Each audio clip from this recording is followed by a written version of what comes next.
In 2006 I finally moved out from my parents and rented an apartment on the running, old 6-story, Stalin, a stunning 2-room apartment, which was located so that it ran through the whole house. That is, I had 2 balconies that overlooked different sides of the house. The first time I lived without special adventures. I came home from work, washed, sat down at the computer by 1 in the morning. I went to bed and fell asleep. The incident happened in the summer of 2007. It all started when I decided to move the bed so that the sun does not shine in the face. Came out so now the head of the bed was pushed to the corner, formed by walls between apartments. On the same night, trouble happened. I went to bed, tired after work, and leaned his ear against the cool wall and I was already falling asleep. To suddenly there was a deathly silence in the apartment. The machines fell silent and the computer was surprisingly turned off. And here I clearly, through the silence and darkness I heard someone's sighs, sniffles, and weep. Quiet, quiet. Incredibly, this crying made all the hair on the body move. I have not heard a more pained cry, as if behind this wall there was an unfortunate man who has been crying there for decades, tossing and turning in bed until 4 in the morning and fell asleep. In the morning I forgot about it. It's been a few weeks, and then one day I went out to smoke at night before going to bed on the balcony. Here I will make a small digression about the structure of my house. The apartment where I think the crying came from was right next to mine, but the inhabitant lived in a different entrance, and his balconies, like mine, went out on opposite sides of the house, and were not far from my balconies. I have never seen anyone open the doors to these balconies, and even more so, I didn't see anyone go out onto the balcony. And although there were different things, including furniture and household utensils, although she lay there as long as I remember, generally speaking, I just thought that no one lives there. So I went out to smoke on the balcony. I stand smoking, and suddenly it's just dead silence again. No cars. There is no wind, only suddenly heavy sobs are heard among this silence. Then a growl and a rather loud groan, such as if someone had pinched a limb. Then there was a crunch and the sound of a falling body. All this was heard through the closed balcony door.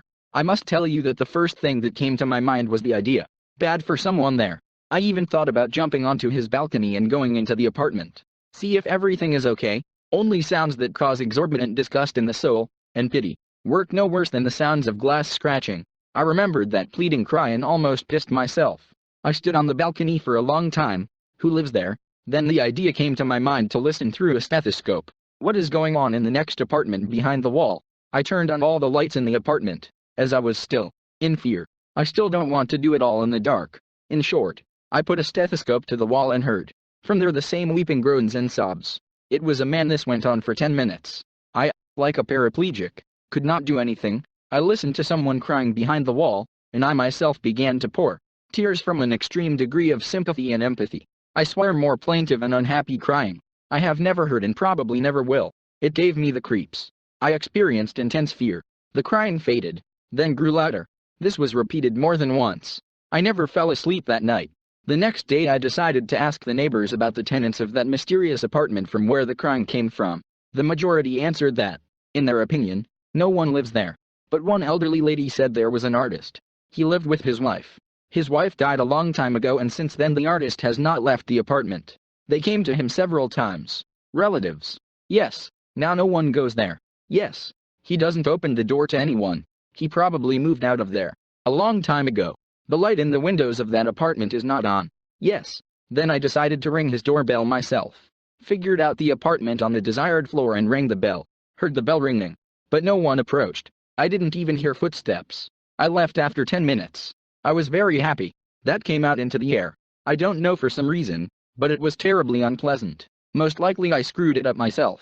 The whole evening I did not leave the thought of that artist. I knew that he was still there, and knew the only way. Find out the truth. Just jump over to him on the balcony and climb into the room. Were no locks on the balcony doors, and I think that the artist is unlikely to have put on his own. Even if so, the glass on the door can be broken and I again clung to the wall in the hope of hearing something. But it was still evening.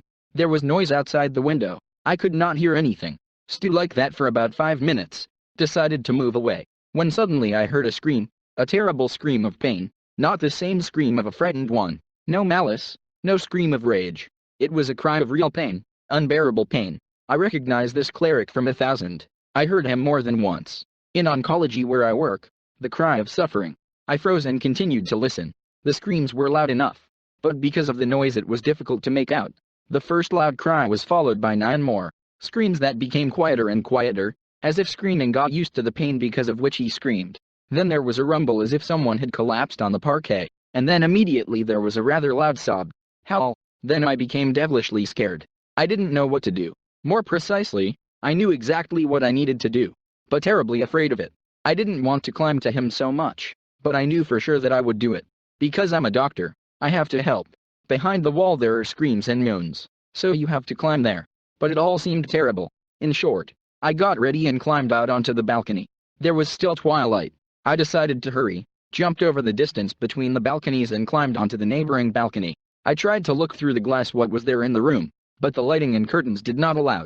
I stood a little on the balcony, gathering my courage into a fist, pushed the door in front of me. She succumbed with great difficulty. It was clear that no one had opened it for a long time. An incredibly smelly smell pushed the door. I climbed past the curtains into the room, left the door behind me open to the air and lighting. I looked up from the door handle to look around the room. It was a real wildness, and I saw something indescribable. My heart sank, and a shiver went through my body. Everything is absolutely everything. Room was scratched with graffiti from floor to ceiling, and smeared with old and not very old blood. Everything stank, dust and cobwebs everywhere, and furniture and walls. Everything was scratched with inscriptions with words. In the far corner lay an absolutely pale, almost blue, completely undressed and incredibly thin body. It silently wept and groaned. Body everything was in scratches that repeated the inscriptions on the wall. He was all smeared from brown to scarlet. One hand was on my head so I could see.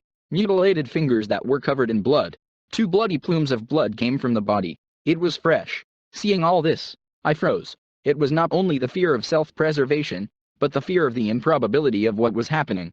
I just could not believe that 20 centimeters from my room are all this. Coming to my senses, I took an uncertain step towards the body.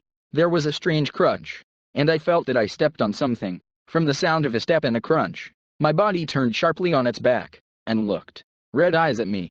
His whole face was scratched and smeared with blood, as if on me watched the victim of cruel torture. His eyes full of madness buried themselves in me, but I didn't feel any severity of the look, as if I do not exist in the world, as if I were its hallucination. I slowly moved my foot to look at what I stepped on, and a human finger appeared before my eyes, a toe in a pool of fresh blood. I slowly looked up, and looked at the feet of the tenants of this apartment, and then it became clear to me what those 10 screams were. He just bit off his toes, each in turn. What happened to me next? I don't remember. I remember how I woke up on the stairs in the entrance. I was brought to my senses by an employee. It turned out that I called an ambulance and the police. They took me to the entrance. They took away the poor artist. He was taken away. I could find out where. I could even take care of his business, as the doctor himself. But I did not want to know what made him come to such a way of life, to such an image of suffering that he saw and felt every day. I don't know and I don't want to know at all.